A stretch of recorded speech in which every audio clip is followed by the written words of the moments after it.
Daf Kuf Yud Aleph Amud Aleph will begin Kuf Yud Amud Beis, the end of the very last line. We're in the middle of a discussion about how can one take this refuah for jaundice. If a person has like jaundice and there's a refuah, that the side effects of the refuah is to make the person an akar. We know that there's an issur to be masaras a person. So how can he take this medicine if it's going to cause him to be an akar? If it's going to cause him to become sterile? So the Gemara suggested an answer. We're talking about a soris. We're talking about a person who already is a soris, and therefore there would be no issur to take a medicine, even if it would cause a serous, it would cause someone to be an akar in a healthy person, but this person is already a soris. Gemara, how can you say this? No, there is an issur to take something that would be masaras a healthy person, even a person who already is a source. And he said, everyone is moidim, even though there's a machlokes by Bechor, that if there is an issur to be matla mum and a balmum by Bechor, but everyone is moidim, there is an issur to make the menachas that are supposed to be matzah cannot be chametz, an issur to cause them to become chametz. Most menachas cannot be chametz. There are exceptions, the shtei alechem, some of the chalas of the taida, but the menachas that are not supposed to be chametz, there's an issur, there's a law to cause them to become chametz. Now this issur is kol moedim, even though there's a machlekes by matl mumba ba'mum, but b'mechametz, it's not only an issur to make the chametz initially, but even a mincha that already was chametz, to then further process it, to bake it, etc., would be also awesome, even though it already is chametz. Everyone is made of chametz. So it says that you can't make it chametz. Why does it say additionally you can't bake it? If it already says you can't make it chametz, why does it say you can't bake it? To teach you that even though it already is chametz, but then to process it further, to bake it, is also awesome. And similarly, everyone is moedem b'mesaras achar mesaras shuchayim. And similarly, even by a soris, but to do something that would cause one to be a soris in a healthy person is also awesome. So it says that you cannot do anything that would cause the person to be a soris. So this regards and it says v'moch v'nosuk v'koros, which means partially severing the beitzim or completely severing them. Now, in al koros chayev, if it's chayev al koros, then al nosuk l'kol shekain. So why does it say nosuk and koros? If it's chayev for koros, if it's chayev for just cutting without completely severing, then why does it have to tell you that for completely severing it's also? Certainly, it would be chayev for completely severing. It comes to teach you that even though the person already is a soris, even though he's a soris because they're partially cut, but severing them completely is also awesome. So you see that to be masaris, someone who's a soris is also. So you cannot give this answer that we're talking where he's drinking this medicine. It's talking by a soris because there still would be an issur. Now the Gemara answers b'zaken. We're talking about a person who is a zaken. Therefore he cannot have children. He is an old person. And as Tosfos explains, you cannot say over here that this should be included mesaras achar mesaras, because mesaras is only mesaras achar mesaras. The issur of serous applies to a person who otherwise could have children. And even if this person who otherwise, without this injury, even though if he is rather a person who without this injury could have children, even though he has this injury which renders him incapable of having children, there's still an issur mesaras achar mesaras, because serous applies to this person because he's a person that could have children. But a zaken is someone who cannot have children. the Isser of Sirus doesn't apply. So perhaps that's what we're talking about. We're talking about, in our case, that he's drinking this medicine for the jaundice, even though it'll make him an okra. He's a zokin. He's an old person. So the Isser of being Mesaris doesn't apply. Frank the Gemara, how can you say that, even though he's old and it appears that he can't have children? He says, he says this medicine, he was old, he couldn't have children, but then he took the medicine and it restored his youthfulness, and he was able to. So even if he's old, how can you say that he's not a person that could have children? How could you say that Sirius doesn't apply? You see that there are remedies. The Gemara answers, Isha. It's talking about an Isha. It's talking about an Isha that there's Sirius doesn't apply to an Isha. It's talking about an Isha where Sirius doesn't apply. Frank the Gemara, well, even if Sirius doesn't apply to a woman, because by a man, it's you can visibly mutilate the person in that way, where it's visible that he's now being rendered incapable of having children. By a woman, it doesn't apply. But even if that's so, however, what about now causing her not to be able to bekayim the mitzvah pru'urvu? You're now going to be mevatel her from the mitzvah saseh pru'urvu. So how should it be mutter for a woman to take this potion? So Rav Yochanan broke the Amar al Shneium.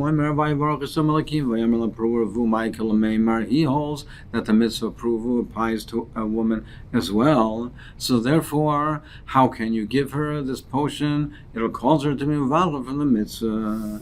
The more answers bezakena inami ba'akara.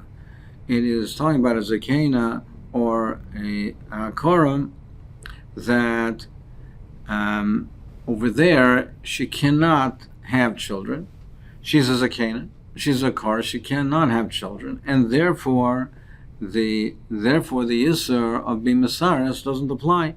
And as Taisus explains, the Isser of being Mesaris, Acher Mesaris doesn't apply, because again, this is a person that she cannot have children. So therefore, the Isser of Sirus doesn't apply.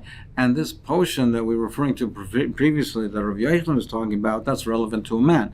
It's not relevant to a woman. So for a woman who cannot have children, you're not being mevatler from the mitzvah pru'urvu, and she can't have children, there's no Sirus over there, and there's even not Mesiris or Sirus Achar Mesaris. So therefore, what we're talking about over here, by taking this potion for jaundice, is talking about a woman who is an old woman or a woman that is barren. Sagt the Mishnah, as we mentioned earlier, we discussed earlier, you cannot take a refu on Shabbos. You can't take something that is a medicine on Shabbos, or that is something that has the appearance of medicine, something that healthy people wouldn't eat or drink. Then it has the appearance of medicine. It's also midrabanan, it's exera, because you might come to shchichos hamamonim to grind up the herbs to make the medicine. So therefore, if a person has a toothache, he should not swallow the vinegar, because people without toothaches, healthy people, don't drink this. It's not a beverage that people normally drink. Aval metabel gedarka, but he can dip it. He can dip bread into it, use it as a dip, and v'misrapin. And if he happens to get cured that way, then it's fine, because it does not have the appearance of medicine. It looks like he's eating. People used to dip the bread or other things or vegetables in chaimetz, so it does not have the appearance of medicine. If a person has pains on his waist, lo yasa yain v'chaimetz, he should not smear it with wine and vinegar. Aval sachu was a shemen, but he could use oil. V'lo shemen vera, but not rose oil, because it's very expensive. People would not normally use that, and therefore it has the appearance of medicine. He could use he could use yain v'chaimetz. He cannot rather use yain v'chaimetz because it's clear it's medicine. Oil he could smear with oil, because people, even healthy people, they rub their skin with oil. But shemen vered is very expensive. People normally wouldn't do that. So it's clear that he's doing it only because of his ailment. So that has the appearance of refuah. B'nei Melachim Zachan Shem V'Al Makayseim Shekain Darchan Losach B'Chol. But princes, the wealthy people, they could, because they do spend money and lavish themselves with this expensive type of oil, and therefore it's not muchach that they have a makan ailment. It's not muchach that it's a refuah, because they indulge themselves even regularly with this type of oil. Shimon Omer, he says, since it's mutter for b'nei melachim, it's mutter for everybody. Shimon Omer, kol Yisrael b'nei melachim. All Yidden have the status of b'nei melachim. If it's mutter for wealthy people, it's mutter for everybody. We asked him the following, Stira Tanan. We learned in the Mishnah, if a person has a toothache, he should not swallow vinegar. He meant to say that vinegar is good for the teeth. That the lazy person is harmful, just like it is vinegar to the teeth or smoke to the eyes. So you see that vinegar is harmful for the teeth. More answers like kasha. It's not a kasha. When we refer to vinegar, it could be used specifically as vinegar, or more of a generic term that means something that's sharp. So meaning even wine, the juice of grapes, that if it's from unripe grapes and the juice is sharp, has a sharp taste, it can be referred to as vinegar as well. So when we say that it's harmful, we're referring to that type of vinegar. But real vinegar, actual vinegar, is beneficial for a toothache. In both cases, we're talking about vinegar. If there's a difference, if there's a pre-existing wound or ache or sore or not. If there is a masi, then the vinegar cures it. And that's what we're referring to in our Mishnah, that if he has a toothache, he should not swallow the vinegar because that's a refuah. But like a makeh, if there's no makeh, then merape. If there is no makeh, then to drink the vinegar, and he doesn't have a makeh that loosens the teeth, it affects the gums and it loosens his teeth, and therefore it's harmful. And that's what the pasuk in Mishnah is referring to. The Mishnah said you should not swallow the vinegar on Shabbos. It's muchav refuah. You should not drink the vinegar. It means you can't swallow and spit it out. But you could swallow it. Amar Abaye answers, the Mishnah is talking where he is spitting it out. The Isser is to spit it out. But if he doesn't spit it out, if he swallows it, then it's mutter. Then it's mutter. It's only muchach that it's a refuah if he spits it out. Why is he rinsing his mouth and spitting it out? Must be that it's for refuah. Taisa says, therefore, when the Mishnah says that, however, he could use the vinegar as a dip, it could have answered as well. It could have been machalik rather as well and say, but he can swallow it. It didn't have to say that he can use it as a dip. It could say that he can swallow it, which is also mutter. However, it uses the example of a dip because that's more common. It's more common that people use vinegar as a dip rather than that they would drink it and swallow it. So Bai says, Ki tanan namasis magera poel tanan. Rava Amar Filutema Megameo Boileya. Rava says you can even say Megameo Boileya. You can even say that we're talking where he swallows it.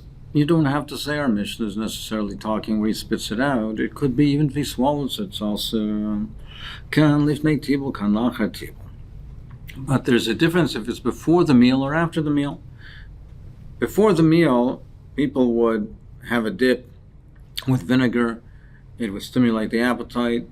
If he's eating it, doing it in that way before the meal, then we could say even that he could swallow it.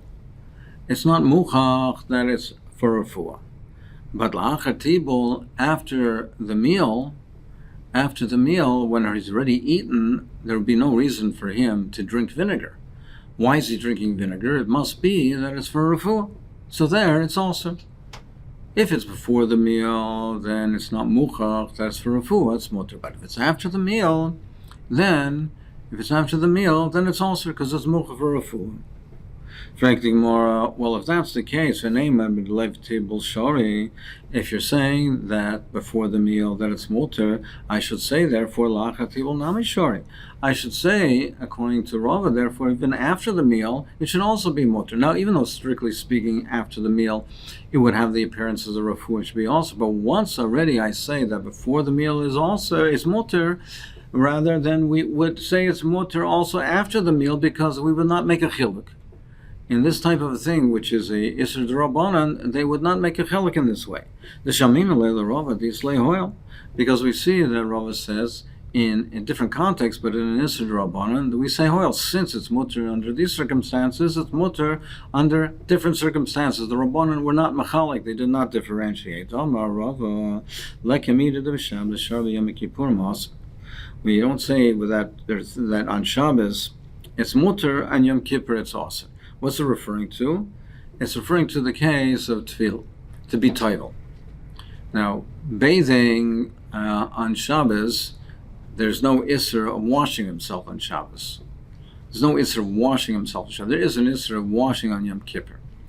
But at tefillah, strictly speaking, the isser tefillah does not go into the isser deraisa of bathing on Yom Kippur. At tefillah shel mitzvah. Now on Shabbos, there would be other considerations for as far as Shabbos and Yom Kippur is concerned, in terms of an Isser D'Rabbanan, of if he's being toivel, that's he's being masakin himself. It's considered like he's now remedying, he's taking off the tumah, and now he's remedying himself. He's being masakin himself. But since on Shabbos it looks like he is bathing, it doesn't have the appearance of being masakin, there's no Isser D'Rabbanan. Now, we should say, however, on Yom Kippur, where you're not allowed to bathe, where bathing is prohibited, we should say that, no, it does look like he's being masakin himself. It's clear that this is a tefillah shel mitzvah, and it's clear that he's now taking off the tumah. There should be an Isser D'Rabbanan being masakin, but nevertheless we say, no, if it's mutter on Shabbos, it's mutter on Yom Kippur. Now, we don't say things that are mutter on Shabbos and also Yom Kippur. We say since it's mutter on Shabbos, it's mutter on Yom Kippur. So similarly, we should say over here that if it's mutter before the meal, that it's mutter before the meal, it should be mutter to swallow vinegar after the meal as well. Even though it might have the appearance of refuah after the meal, but we should still matter because of hoil. This teretz, this differentiation between before the meal and after the meal, Rava retracted that, and he agreed with Abai. He agrees with Abai's chilik that there's a difference between swallowing and spitting it out. That when the Mishnah asered vinegar, it's only to spit it out, but swallowing it is mutter. How do